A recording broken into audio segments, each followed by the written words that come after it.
Welcome to Under Construction, brought to you by Chadwicks, where we chat pure sight. Yes, we dig deep into the issues that affect tradespeople both on and off site. And today we've a real treat. We're catching up with a former teammate of mine, the fantastic Alan Quinlan and James McDowell from Junior B Things. This is a great episode and you're going to love it. Lads, how are you getting on? Great, Donners, yeah. You never said the great Alan Quinlan when we were playing together, but nice little intro. James, you know your role today? Yeah, keeping me away from him, because there's 17 years of badness between the two of us. Box the heads off it. I'd say the changing room was a fun place to be with you two in it.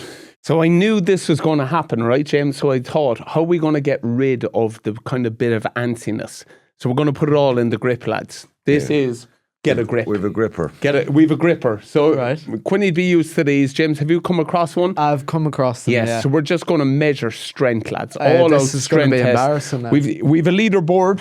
Do you want to give it a go first, or will we give it to Quinny? I'll give it a go, yeah. No, here, give it some now. I know, but this is going to be embarrassing. No. Are you doing it? That's not the attitude. Are you doing it? Quinny's doing it after you. Go, come on. Oh, that's embarrassing. Oh my God, 42.4. 42.4. That's the worst better. by Hold on, nine. no, Quinny, listen, Quinner, we need a rugby lad on top now. Come on, Quinny. Go, come on, give it down some. Oh, jeez, I didn't win. What are you at? Oh, 50.4. that makes me feel better about myself. Yeah, it does, although. You cheeky bastard.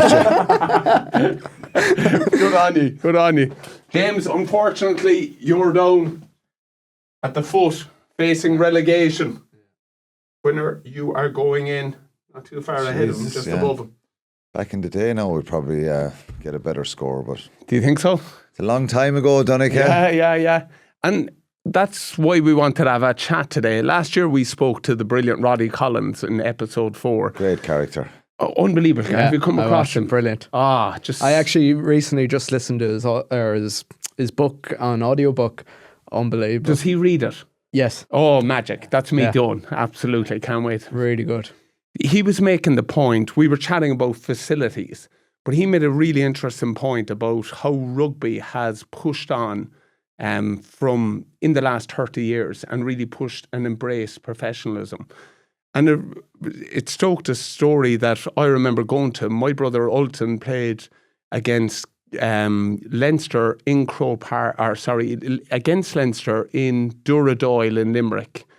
Back, and that would have been about 98. You played the exact same game, didn't you? The Thomond Park was being resurfaced, so it was closed for a number of months, and I think that's what the story was anyway. So the game was played in Gary Owen's ground in Duradoyle, and it was very early days. Obviously, it was Declan Kidney had come in 97 at the start of that season, I think. And that was the start of kind of a lot of us, that journey with Munster. But there was probably 150, 200 people at the game.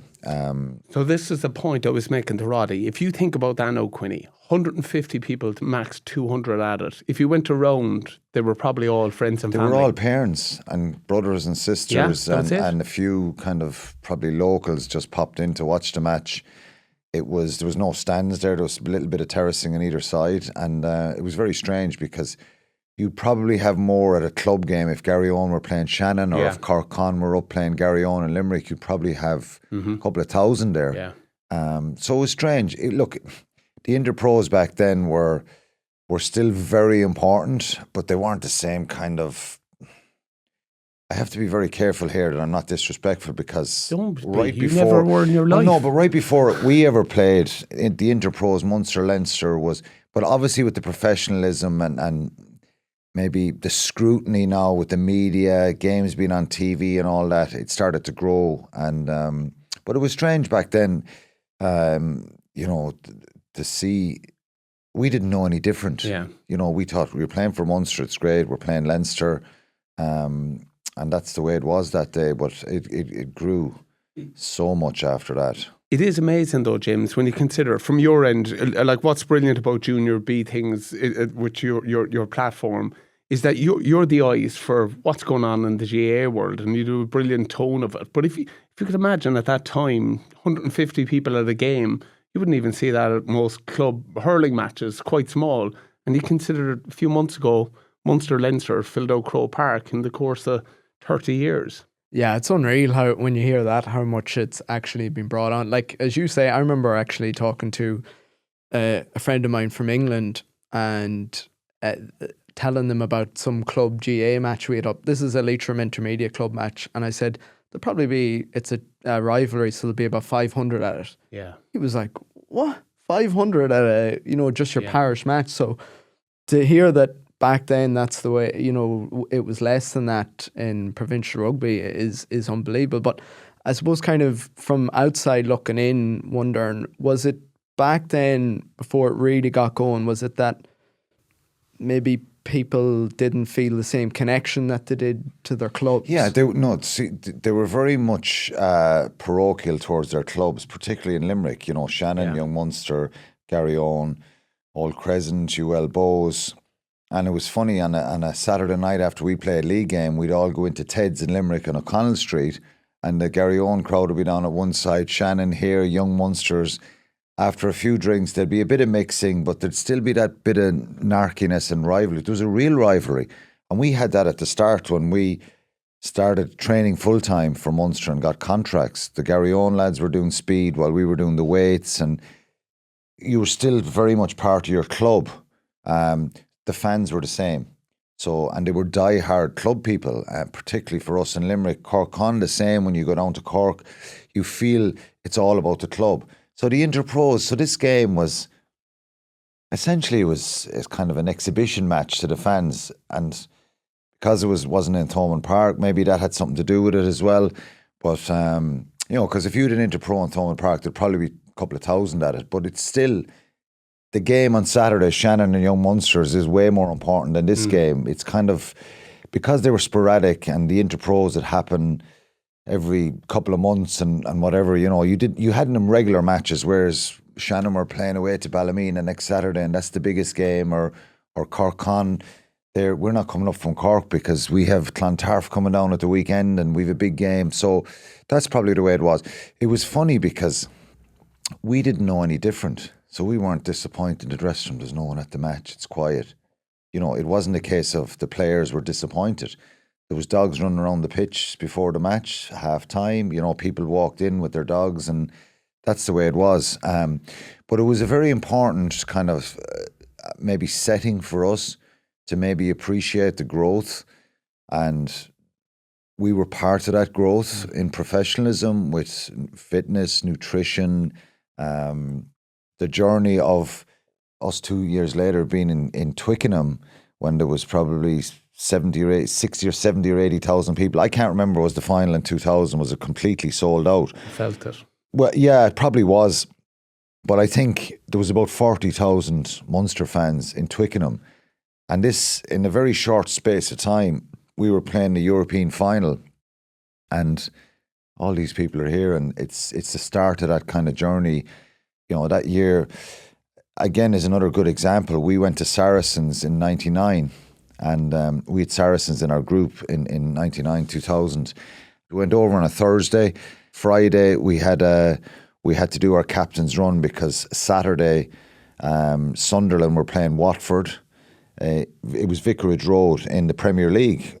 And we were playing Sunday. But we got tickets to go to the Premier League game on the Saturday, and I remember telling all the boys, I know Niall Quinn fairly well because he was from Tip, and I met him a few. I met him at a few. He's from Tipperary as well. Yeah, met him at a few golf things, and friends of mine. This is classic Quinny. Nicky English was a great pal of mine growing up. Nicky grew up close to us, and he taught me in school. I was just going to say, unbelievable. You weren't in for a day of this. You know what I mean? Okay. Just you try to get him when you can. Nicky James is a neighbour of mine. Taught me in school. I'd meet Nicky a lot. I'm friends with Nicky English. And Nicky was great pals with Quinn, so I met him at a few events over the years, and so he was very much into his sports and Irish teams and Munster. He knew we were playing, but they're doing the warm up, and I told the boys, I think someone organised tickets anyway through somebody else, and But they're doing the warm-up, and we're over by the sideline, and I'm there, Niall,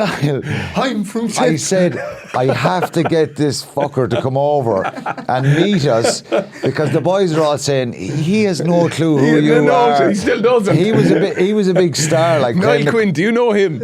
in the Premier League, and I was there, I have to get him over. And like, imagine tormenting a guy in his warm-up for a Premier League game. Imagine seeing that nowadays. So someone kicked the ball over, and he came over our way, and I was making so much noise. He actually came over, shook hands with all the lads, and I turned around there and I said, "Now." There you go. And he was there. Well, Alan, how are you? He didn't his ear say, well, Alan. He was there. How are you, fella? How are you, fella? Yeah. He came over. We had a great chat for a minute, and on he went. And they beat Watford 3-2. On Sunday, we played the game, and we ended up playing Saracens. And honestly, there's about, I'd say, 50, 60 Munster fans there. Yeah. And they were all the parents and relations. And we had this incredible win at half time where, 20 points down, we come back, we win at the end. But my point here is that was the start of, there's actually something in this team, this group of people. But I suppose that's what we want to have a look at here, James, because look, your roots are in GAA, ours are in rugby, but ours has excelled. Our sport has excelled in the last 30 years. And I'd love to kind of explore it a little bit more and flesh it out and use you, if you don't mind, James, to have those kind of parochial eyes to how, one, should we look at an avenue like this for GAA in the future? Or two, is there lessons within it that could be quite incredible? Quinny does always get someone, though, that comes into the environment for the first time to thank him. Because Alan scored the most amazing try against Argentina in the World Cup in 2003. And Quinny... I saved Irish rugby, yeah. Thank you. There you go. Yeah. So, James, looking at it, do you look at rugby now and see how much it's evolved? And is it? Do you have aspirations for maybe at some tier of hurling or football to go that way? Do you kind of think, wouldn't it be great? Is there aspects of it, and maybe not the professional side, but some of the avenues? When I see it, and I think what GAA can learn from rugby is the fact that rugby has managed to go from an amateur era to obviously a professional one, which I don't think anyone wants GAA to go to, but it's getting more and more professionals. In places, GAA is professional and everything, but the players get paid. GAA is a culture, it's a cultural phenomenon. So I think if we were to go down that line of, it's a business, I think that would be the wrong way to go down. I think what rugby has managed to do is pay the players, but at the same time, keep it sort of heart as well and think about the community at the same time as well. We are at a shift of that though now, Alan, aren't we? We're reaching the point where we're seeing an awful lot of the playing pool coming from private schools. We're seeing one province dominate selection when it comes to national levels. That feeling of the GAA is the community and that everyone buys into it. But with professionalism, you do turn your back on that and you just go to wherever the talent is. When I played with Munster and started out, there was still a lot of guys who came through the school system, and it was the same in Leinster. I think it's more accelerated now and there's more made of it because of the quality and the readiness of these young players who come out at 18, 19 out of school. Like, there's a lot made of the school system here. That's not Leinster's fault. It's just a numbers thing in a sense that, but, rugby is kind of, it's very strange because I come from GAA country in Tipperary, and a lot of my mates would be staunch GAA people, and I know loads of ex-GAA people, current GAA people. I can't name them because you'd be saying I've been name dropping again. Do you know he's friends with Nick English? You look back at the Tip team, and when I was young, I remember being in Croke Park in 89 and 91 when Tip were winning All-Irelands as young fellas. We got to train up from Limerick Junction. Incredible day out, a special day out for us. But that Tip team, when you look back now and I talk and meet those people who ended up coming watching us playing for Munster, you get to know them over the years. They were my heroes growing up. They could have won 5 or 6 All-Irelands if nutrition and fitness was a focus.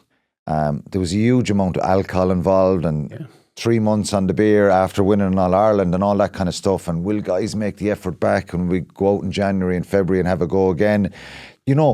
I'm just saying modern day science in sport is incredible, and that nutrition, the way you look after yourself. So there's a massive change. So these kids coming out of the school system, they're ready-made athletes, and that's why I think it's going to continue to dominate. More so in Leinster, more numbers, but still in Munster. A lot of the guys in Munster at the moment, they're all through the school system. A lot of them, Connacht and Ulster the same. So it just is what it is. I don't have the answer as how you change that. But well, I suppose the question I had was, is it less about the fact that the people who are interested in rugby are from that sort of maybe socio-economic group, or is it more that the people who go to them schools have the access, as you say, to the training and the facilities to maybe, what is it? I think it's very interesting because Quinny's mentioned the point of the private school side of it, but if you actually break it down to social classes, like Alan's Shannon team dominated the AIL, and now at the moment they're struggling in the second division of the league, and it's playing numbers. An awful lot of those young men are either travelling abroad or else they're working in Dublin, and then that ability to tug out and play rugby becomes less and less. I'd be like you, I'd look at the kind of parochial side of it, but I look at our grassroots system, which is our league, and our league at the moment next year could have 7 Dublin teams in it, which, like we chatted to the lads from the League of Ireland, and there's 4. Whereas I feel with money coming into it, you're at a greater advantage. The danger. I was in Clondalkin Rugby Club last night. They're in Division 2 of the Junior League. I 1B maybe, I don't know. I have to be careful. I can't. Of course, yeah. Exactly what division. I think it's 1B. They probably went up by the time this went out. I saw guys coming out in their work gear, boots, and these guys are coming from work. Yeah. They get into the gym at 7, and I give them did a bit of a session at 8 with them. I was asked to give them a hand out, and they were there till we left around 9:30. So these were guys that came straight from work, and there's something beautiful about that. There is. There's something really authentic about that. It's kind of like that's what the GAA gives you all the time. The guys are driving from work, getting the training. I know they get good jobs out of it, a lot of the top-end GAA people, and they do get connections, they get a few gigs, they get a few sponsorships. It's not highlighted too much, and rightly so. But there's something really lovely about that as well. But when you have the word professionalism and people have to get paid, money has to be a factor. Yeah. We can't have both sides of it. You can't drink the Kool-Aid and then give out about it. You do potentially kind of divide that group of guys who go and play with the club. And like down in Tipperary, if someone plays with Clanwilliam or Kilfeacle or Galbally or Thurles or Cashel, but his equivalent is in Rockwell, and they're doing rugby all week, and they're doing weights before school, and they've good coaches. Is that player getting more exposure to the quality and the conditioning than the club player? Yes, that's the reality of it. So that's multiplied. The risk within that for me, though, is if you look at one of the hardest positions on the pitch to play is tight head, in a really unthanked position that just... Quinny, best way to describe it, it's really hard work. You have to lock out a scrum, you have to support in every lift, and you have to get through a mountain of work. It's a really hard position. But if you look at, we've had Tyke Furlong, who's incredible in there. We've also had Mike Ross and John Hayes. And all 3 of those lads, they're from rural backgrounds. They're all farmers as well. They're all farmers. But this is my point. You we can't forget it. You put someone in a hotbed of a school environment, of course you're going to get an incredible professional, but there is positions on the pitch. Yes. Well, funnily enough, I remember my dad does a bit of work with Leitrim Sports Partnership, and he goes around schools doing, little games and stuff like that, and a lot of it is actually tag rugby. And there's only one rugby club in Leitrim, Carrick Rugby Club. Not that many. Quinny will speak at the annual gym. Yeah. Oh, you're Donncha and myself. Donncha will MC it and I'll speak. Coaching. Make sure you come in your work gear. True. He was doing summer camps, I remember. One of the things was tag rugby, and he couldn't go, and I went one day and filled in for him. And we were doing the tag rugby, and I could not get over some of these kids. Like, they're only national schools, some of these kids took to it like a duck to water. They'd never held a rugby ball in their life. And I said to him afterwards, I said, that's probably the first and last time they'll ever even touch a rugby ball. Because there was no, I don't know, in rugby, is there coach and development officers or how? There is, there's RDOs that go around, and you're right, they're picking up all those hours. But I said, if that happens, maybe that was one summer camp, if that was maybe 100 around the country, imagine how many players maybe, and it's not even the fact that Ireland is missing out from, you know, some of those rugby players, but even more so the kids that could take to a sport if they had access to it. And it's the same, other sports are the same. We have a perfect example from rugby. Tommy O'Donnell, who's from Clare, who kind of overlapped the end of my career, and very unfortunate. He had a terrible hip injury playing for Ireland in a World Cup warm-up in 2015. Tommy never played rugby up to 17, 18. We had a development officer, went into Clare, into the school. Tommy comes up to Clanwilliam and he's a phenomenal player, and he has an incredibly good run at it. I think that part of it is really important, and behind the scenes, that connection to the club is really important. I'm very passionate about the club, and maybe it is because GAA is ingrained in me as well from that. And that's what I love about the GAA. The parish comes out, you know, there's a couple of miles between two parishes and they hate each other for that particular moment, and a junior B match on a Saturday evening in the summer. It's incredible. And does the club and rugby have that same feel to it? It does in junior rugby anyway, and particularly in Tipperary with the rivalry. There's about 4 or 5. That Shannon group you had, man. Well, yeah, that was it was all we ever heard about, at senior level. Yeah, that was, and there was so much tradition with it as well. But look, Donncha, you said it. The club game in Limerick is, young fellas are going to Dublin now. They're getting a job, and they're getting accommodation, or they might get a few quid to play or whatever. I don't know. You're not supposed to get paid now in the amateur game, but we know it goes on. We would be wrong to. But if you get a good job in Dublin, you're told your accommodation, because accommodation's a big problem. Someone's going to look after an apartment, or you can move into a house and you have free accommodation. You have a good job. You're an hour and a half, 2 hours away, to it, and you can play rugby up here. It's not the sole reason why the game is struggling in at that top level. In our day, it was incredible, Donncha. When Shannon came to Thomond Park, or you know, when you played young Munsters or whatever, the great one about Desi Classy chasing Roger around the field. Did you play in that game? Literally in the middle of a game in Greenfields. That we're all kind of starting now with Munster. We don't know whether to box each other in a match, because I have to train with him on Monday morning in the gym. But Rog was grigging Desi Classy all the time, and Desi just lost the head. And he took off running around the field in an AIL game. It's well renowned. Like, he chased him for about 30 metres.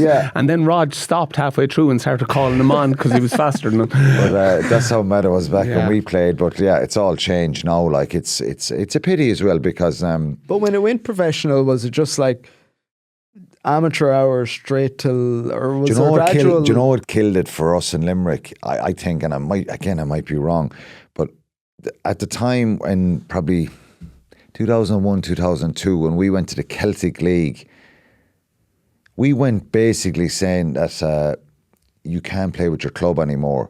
So Shannon had about 8 or 10 guys involved with that Munster squad. Pictures of all of us around the clubhouse in Shannon, in Thomond Park. That's where our clubhouse is. In Irish jerseys, a real kind of badge of honour when you walk into your club. And suddenly then, the clubs are all told, there's a Celtic League now, the boys are not available for the club anymore. So there was a lot of resistance and a lot of change. And in some ways, it took a while to adapt, and then the younger players would get opportunities in the club. But we went through a period of not being able to train with Shannon because we've so many matches, and then we can train one day a week and play an odd AIL game. So there'd be a Shannon team playing for maybe 3 matches, and then the Munster guys are all available, and we come back in the 4th match, and everyone gets dropped, and created a lot of animosity. I think you get the exact same thing with GAA. You'd have people in the club saying, "Oh, look at your man swanning back in here now. He hasn't been seen since January or whatever." You would get that same thing. Yeah, but there's also the demands on that player. Not only is he probably been training at inter-county level, or even Sigerson as well. But now the pressure's on him to play really well, because he. And what I've noticed in chatting to these lads and being around an awful lot of them, the workload is incredible. Given that you're all the time, it's just so unfair on them. And I wonder whereas rugby's excelling with the kind of professional side of it, are we not looking after maybe the players that are excelling at probably, you mentioned it, college level, inter-county level and club level? For me, I'd worry that they could be burnt out and flogged. Yeah, they could. And I suppose in the last, I suppose it's been 2 years now, we have the split season in GAA. What do you make of that? Look, from a traditional standpoint, I'd love to see the All-Ireland final in September. But from a player, all the players are unanimous nearly to say this is brilliant. Okay. Because you get to play with the county season over, and for a lot of clubs, or a lot of counties, maybe June, and then they can take that break. Do you ever see follow any of the Dublin lads on Instagram or whatever? At least they have a month or so then to maybe go on holiday and, live a life. Yeah. Whereas when it was the other way around, it was just like it was constant. You weren't really getting a break whatsoever. So I think overall it's a good thing. You have to think of the players. You know, it doesn't matter. You hear, the usual heads on about, oh, no, we need to bring the All-Ireland back to September. It's never going to happen. Yeah. Never going to happen. The horse is bolted in that sense. Alan mentioned Tommy O'Donnell. We've examples as well of Tomás O'Leary. We got a brilliant fitness advisor over at the very early start of professionalism. Damien Mendes was his name, and his area of expertise was speed, agility and quickness, which was at the time what we all felt a game changer in it. But I remember he put us through a few drills and he was appalled with how badly we all moved. he couldn't believe. He was there like, you're professional. No, this guy's an Aussie. He's used to... It was only the Cork fellas. Well, it actually was the Cork fellas that day. But he'd worked with AFL, he'd worked with cricket, he'd worked with tennis. He's used to just the movement of an athlete. He can just spot. And he couldn't believe how bad our mechanics were. And then Tomás O'Leary went through it and he stopped. He was like, who's he? And he was in the academy and we were like, that's Seanie O'Leary's young fella. And he was there, why is he different? And we were like, he's a hurler. He's hurling for the minors. At that time he was. But then he was there, get me more of them. And it's something I think we look at the private schools, but we're missing out on a massive playing pool of talent. And I wonder, is that the greatest fear the GAA could have? Yeah, well, I was thinking that, from a rugby standpoint, do you see resistance from, maybe not the player, there could be players themselves that want to play, but... No chance. You're telling me if David Clifford put his hand up and said, I wouldn't mind togging out for Munster or any of those Limerick hurlers... No, what I mean is the other side trying to get them to... Because there's a big... But then again... I love the GAA, but it's... Sometimes the community side can be enclosed. But we've got the devil on our shoulder now, James, and we've got money. Do you know what I mean? And when comes the point, I just look at it now, you see Australia doing it with some of the talent from different codes, and they pay them an awful lot of money and just take a punt. When will it get to the point where rugby maybe goes, do you know what, let's just take a punt? Well, I think maybe it depends on the amount of money. I suppose, relative to soccer, the money in rugby isn't huge. But what I just mean is, for a lad who maybe thinks to himself, I can definitely get to play for my county, and there's a lot of perks to that, would he think... But we're chatting about the top-end talent here now, and I don't mean to be disrespectful, but some of those guys, they're so talented, they walk in. If you look at that Limerick team over the last few years... They tug out. I feel, or at least they give it a right go. And I just wonder, is that the most vulnerable part of GAA at the moment? That, is rugby a sleeping giant? The most vulnerable part for rugby in Limerick is Limerick GAA and their success. Yeah. Do you believe so, Quinny? I think a little bit. I think... no, because I thought they always think a lot of Limerick jerseys now, as opposed to Munster jerseys, that's a threat and a danger. You know what I mean? I know they go hand in hand, and again, I keep going back to when I was playing. I'd meet so many Limerick, Tip, Cork, and you'd see them then in the summer going to a GAA game with their, they were against each other. So I think it does have an effect, and people want to be part of winning teams and winning cultures as well, and the people who are kind of sports fans, but they go for the novelty and stuff like that, and that you can win that vote over essentially when you're winning stuff, and that's another part of another challenge it has. I don't think a GAA player like David Clifford, if you go to him and say there's 150,000 a year, go and play with Munster and try it out for a year. I don't know. I'm sure he was offered that with AFL probably. Yeah, I'd imagine. Yeah, I but think that's change where the picture now, lads, and look where it's going. And we're chatting about money in the game, but what about in time? We will be coming to the likes of David Clifford and saying it's $1 million, David. Give it a go. You know what I mean? I know we're all thinking that's unrealistic, but if rugby keeps going at you look at the standards of wages, like me and Marcus Horn shared a contract. Yeah, you did. But then in 2003, I remember being at the World Cup in Australia and I was negotiating my contract, and I won't say the numbers, but I remember going, I wonder where to get an extra bit of money, and I got offered this, and I ended up so funny. I was talking to Rog and he said, talk to Donncha, and I remember you gave me an indication of what you were on, and I was like, what? Jesus, I'm being so conservative here. And it was like, and I went in higher then and I got it no bother, and I was like, Jesus, I wish I knew that earlier. Actually, but do you know what? That's a great point. Anyone you were on big money back in 2003. But no, not even that. And it's something I noticed that doesn't happen in other environments, James. And I think anyone listening on a building site, that openness to tell each other what we were at, it brought everyone up. There was I would never not tell Alan. Yeah. You know what I mean? And people try to keep in little silos that you wouldn't tell, whereas I always found it incredible that I could ring any of you. We had that because maybe we were a bit naive as well, but it was, that was the culture within our group, because essentially none of us had nothing. As you said, you shared a part-time contract with Marcus Horn. I was a mechanic for 5 years, so I left school at 16, I'm a mechanic, and then I get paid to play rugby, something I'd be doing anyway. I thought this was incredible. I was getting 7,500 a year and match fees. And I remember we used to always be sitting down saying, we'd be chatting saying, well, if I get picked for this game and that game, and we were adding up what we could potentially make to top it up. And I was saying, this is incredible. I'm going to work in a tracksuit, and I got a sponsored car off Shannon. And I was living the dream, 7.5 grand a year.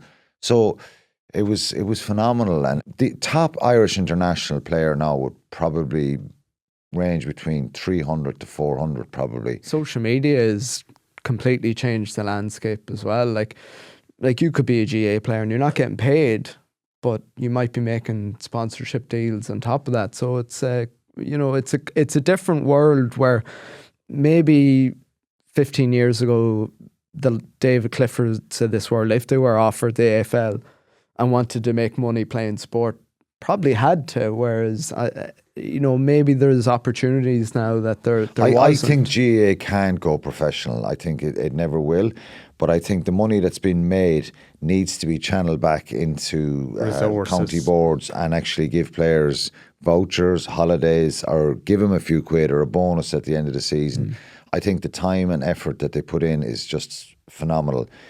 And there's a lot of money being made. I know it goes back, a lot of it goes back into the club game and the development. That's incredible. I must sport, say, just to be even fair. Our it's local easy club. bash the GAA and kind of go that way. I agree, but I've started bringing my kids up to our local club, Nemo, and the setup and Did the you pay facility. your membership? Yeah, we do. Yeah, Jenny looks very after important. the family. But my point is, for what you get, you know what I mean? We look at all the other sports we do, there is nothing like it. And honestly, that's the GAA secret sauce. Say, there's no organisation like it in the world, that it has that, where your parish, where you're from is the community. And what I always find But I don't think we talk about the GAA growing up. We talk about our club. It's part of the GAA, the bigger picture that's behind the organisation and how it all formed and all that. Tipperary as well, very important thing to say. Brenton McKinley. It's the club thing, and I think we have that in rural Ireland, the rugby clubs as well, because I've experienced that, the parochial side of the local derbies and all that. But the GAA has a unique kind of feel to it, and I'm lucky in a sense. I've lived both worlds. I lived as a professional rugby player, and I was blessed, but even at the start of my career in 96, 97, when I signed my first Munster contract, I missed the Munster rugby tour in 97 to Wales. It was a pre-season tour because I had a problem with my back. But that particular week that I couldn't go to Wales because in fairness, the physios kind of said, look, you need to... Is that when we played Rumley and Corfilly? Yeah. I was there. Yeah. You called a nice one to miss. I missed that week, but I played 2 GAA games that week. Hold on a second, right? You didn't play against Corfilly that time, but you were all right to go for the lads. You know that? No, none of us knew that. You should have seen these fellas. They were massive. I was still part of the club and I was kind of playing on the sly, like, 'cause I'm not supposed to be playing a game. You know what I mean? Rat. It's, but that was the GA in me as well. So, yeah, the $7,500 was in jeopardy then. But James, just on that, what do you feel the GA does better than anyone else? Like, if you look at the environments when it comes to kind of rugby, or like, what's the GA's secret sauce? I think it is the community. I'm not saying that they don't have that in No, of course. But I think the difference maybe in the GAA is that it's in every single parish in the country, and we are at a danger of losing that because of what Alan was saying about the amount of people that are maybe emigrating or going to Dublin. You know, rural Ireland, a lot of GAA clubs. There's very few rural GAA clubs that have their own team at underage now, and there is a danger that in the future that we lose that at the top age groups as well. So I think the community is probably the best part of it. Like, I noticed at, say, funerals and stuff, you know, someone from the club passes away and the whole community comes together and they do the stewarding for the funeral and, you know, they maybe make sandwiches and the whole lot. Like, I think that is, you can look at your first team or maybe your minor team or whatever, but that doesn't matter. It's actual community. It doesn't matter if you're senior, intermediate, junior. Agreed. It's what brings the community together. But I think we're having to fight hard in the rural community trying to keep that going, you know. But I'd say they have that in the club game in rugby, but it's just, I suppose it's not in every parish maybe. No, you know. But you're right. It's fragile though, isn't it? And trying to keep that, because that isn't unique to sport. I feel that's Irish culture. You know, like being there for someone when they're down. Of course, we use it through the vehicle of our clubs because it's easy to do that, or use the facilities or something like that. But Quinny, I think you're a good example of it. Like, you're tip man, proud tip man. You're for opportunity and for work, you've had to move to Dublin. You know what I mean? If you're AJ, your young boy, goes and starts playing sports, it's highly likely you might toggle for the Dubs or Leinster. You know, but I know, but like for you, that would be, but that is happening across the country. Like, people moving up for opportunities, and one or two generations. Ireland's a small place. It's very common in other European countries and in the States or anywhere for people to commute to work 2 hours in the morning, an hour and a half, 2 hours. It's very common. There's lots of people doing it in Ireland. So the journey time from Cashel to the Red Cow roundabouts, probably without traffic, is an hour and 15, 20 minutes. It's not you know, with the motorway. So it's not a long way away. So people are very open to the opportunity. I think Dublin, and this is a political kind of scenario and an economic one as well, it's so central to all the investment that's coming into Ireland, all the companies that are located here. And it's very top heavy, if you like, with that. And I think that's an issue as regards jobs and in rural communities and stuff. If you move some of these multinationals around the country, you can't just pick up some company in the IFSC and say, well, you're going down and we're going to place you in Cashel, we're going to place another one in Athenry, and we're going to move stuff around. But I think that's what we've got wrong from an economic point of view in helping communities, creating balance in jobs, work opportunities for people. Accommodation is a huge problem in Dublin for students, for people in work, and it's something that has just happened over the last 20 years, where there's so many people living in the commuter belt of Dublin that there's going to be more jobs, there's going to be more opportunities, and rural Ireland has been affected by that, and opportunities have been lost. So people are very much attracted to here. But again, Ireland is very small, so people living in Dublin to commute or even to go back and visit and all that stuff is very easy.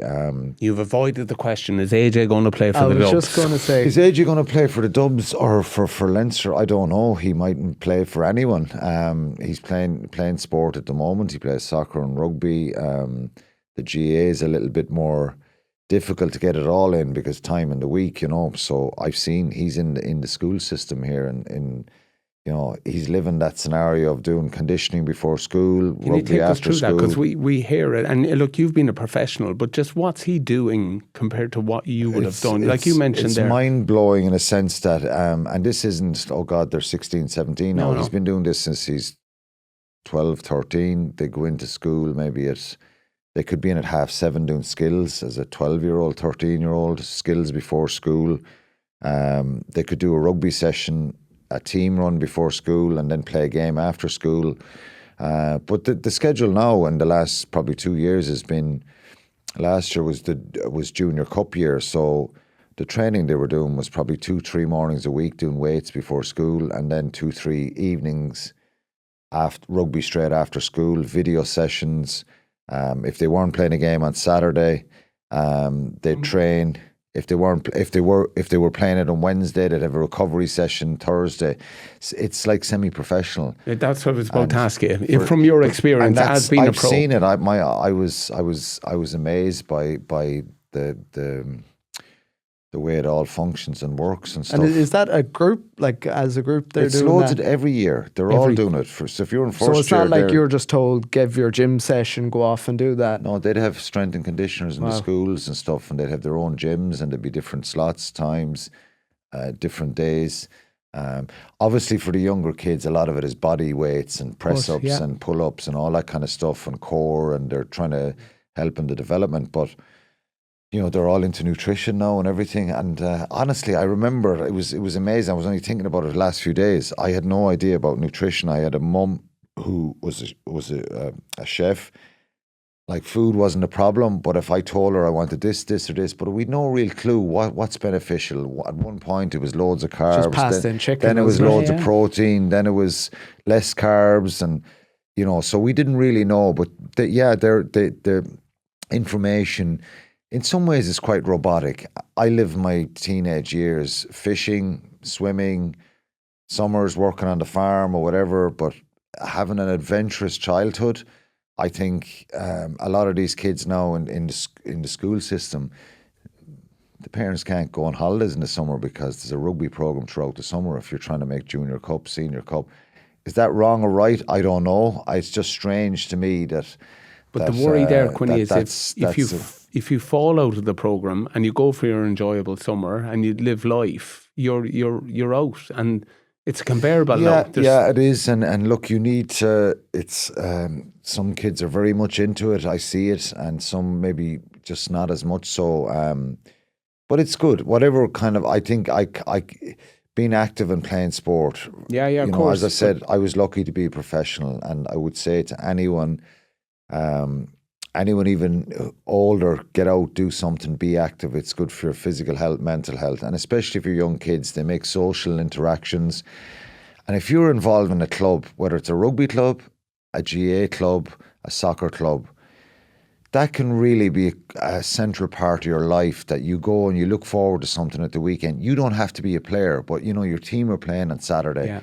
You may never have played sport in your life, and I've seen that all my life in my local GAA club and rugby club, where people who've never played sport, but they feel, God, I'm part of this. I like it. I get enjoyment out of it. And that's especially important for young kids, that there has to be the fun element as well, and they have to enjoy and try and... They're all so competitive now. They want to win at all costs. James, I'll go to you because, look, when it comes to involvement levels in rugby, we know the participation levels are the same as tennis, but the spectators, the audience is incredible. Just your take on that, you know what I mean? That people, there's something about rugby that you might know the rules, but you identify with it a bit, and it really has pushed on in terms of captivating an audience. I think there's far more casual fans with rugby than there would be with, say, GAA, because like I would watch the Six Nations. You're a casual rugby fan. I'm now. a casual rugby fan, and I remember when I first started watching it when you guys were playing, and I wouldn't have a clue. I'd be like, why is that ball turned over? Why did he let that ball, get turned over? But I think GAA has the people who go to GAA and that's it, and they will go to almost every game, or they'll watch almost every game. I think you rarely would get someone who would say, oh, I'll just go to Croke Park, or I might just switch on that GAA game. Whereas in rugby, I think there's far more of that. And I think there's, because of the sponsorship with the Six Nations and things like that, there's a social aspect, I think, to rugby as well, and that maybe there wouldn't be with GAA. And then people who go to the actual Ireland matches, it's a real family event as well, and I know GAA is as well, but in particular, because of maybe the Aviva being so family friendly, I think it draws a lot of people to it. So you mightn't necessarily be that into it, you mightn't necessarily watch a Munster or Leinster match, but you would certainly, want to go to an Ireland rugby match. And I think because Ireland are so successful, like soccer is really big, obviously, in this country, but like, what was it, a quarterfinal we got to in a World Cup? The best we ever did, whereas Ireland are at the pinnacle. That's the best we ever did as well, at the quarterfinal. Quarterfinals, we head home. It's like anyone for semi-finals. No, we've overstayed our welcome. But you know what? The stadium now is a lot of corporate. There's events on. You've kicked his cage here now, James. It's 12 years ago I did a commentary and I went out at half time. I was doing a radio commentary, I think, at the time, and I went out to the loo at half time, and I was kind of racing to get back. There was a bit of a queue, and there was loads of people understanding. They were all having beers, half time, whatever, and that's fine. But I was kind of rushing to get back, and then I saw nobody really moving or making any surge, or no one going back through the kind of where you pass through to go out and get your seats. So I said, grand, I'll relax. I got up the steps to go out, and the match, Rogers is having a shot at goal against England to go ahead, and there's thousands of people here. They're only just they're having beers, like. And what does the casual side of it annoy? It annoys me. It's part of it, because I'll go back to what we said at the very start: the word professionalism. There's money, of money, course. money. And Quinny, if someone is willing to pay 150 quid for a ticket and they want to go for a pint, I don't fault them in the slightest. It drives me mad, though, that people are going in and out, and I don't know what the answer is. Close the bars at half time, or limit people going in and out of their seats. So you have a mixture of what you said, and it's the casual rugby fan, and it's the sport. With Leinster, with Munster, with Connacht and Ulster as well. I don't know as much there, but I see it in Dublin, I see it in Limerick. There's diehards there that love their game and are so engrossed in it, and it drives them demented that there's these casual fans there. And there is a lot. I actually disagree. I think the whole experience, rugby needs to press pause for a second and actually embrace it.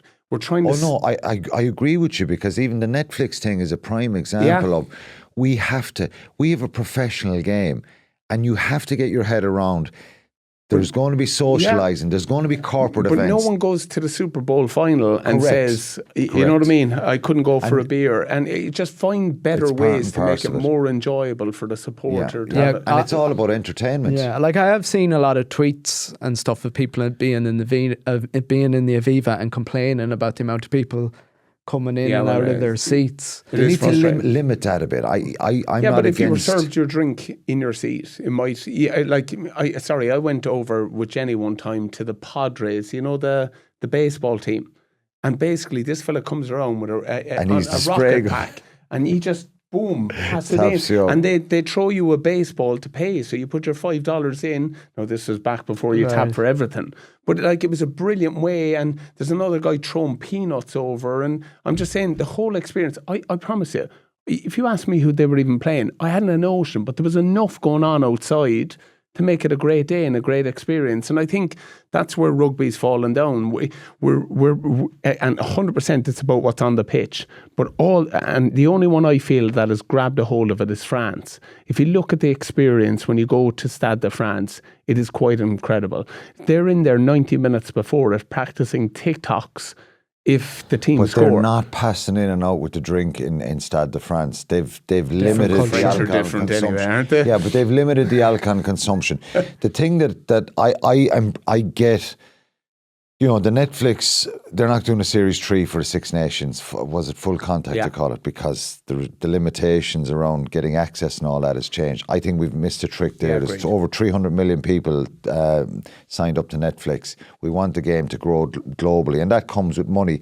The one part of all of this that I can't get away from, coming from a rural part of Ireland, from the club game, is we went up to the old Lansdowne Road as kids. We could get we could get the schoolboy tickets. We could go up on the train. Agreed. It was an affordable day out. It's not anymore. No, I agree. We went up at Highfield underage to watch Ireland versus Zimbabwe, and Brian Robinson scored 4 tries that day. And I remember coming home on the train. I was there. I'd love to play for Ireland. And it might be miles off it, but that all of a sudden, at the age of maybe 10 years of age, boom, it's on. At least I had the goal, I had the dream. We've given no definitive solution. No, we haven't, but we never do, Quinny. We never do. It was good to chat. Real quick answer, lads. One transfer from GAA or rugby that you would like to see playing the opposite game, and I want it in a name. And don't you go over talking because you're parked outside and you're honestly in the red. James, I'll go to you first. I'd probably go with Robbie Henshaw. Oh, yeah. I think he might have played a bit of GAA. He could do it all, man. Yeah, he could. He could be a good maybe centre back. He could play across the middle 8, as they say. So I think he'd be not a bad call. Yeah. Do I have to pick a tip? You GAA can pick player. whoever you want, but it's probably going to be Nicky English, and you're going to probably put him in beside Ronan O'Gara. Nicky English it can to be an Ronan ex-player. O'Gara. It doesn't have to be a I didn't know that. Jeez, lads, this is a quick fire question, Quinny. Of course it would have to be Nicky. I'd be putting Nicky in as out half instead of Rog. Nicky's in for Rog. No, I'd stick with Robbie Henshaw. There you go. Good calls. James, thanks so much for joining us. Quinny, thanks a million again. Honestly, really appreciated a good chat. Thanks. That's it for this episode of Under Construction with thanks to Chadwicks. A massive thank you to you for listening. Also to our fantastic guests. If you'd like to subscribe or follow, we'd really appreciate it. Or you can hit the like button. See you next time.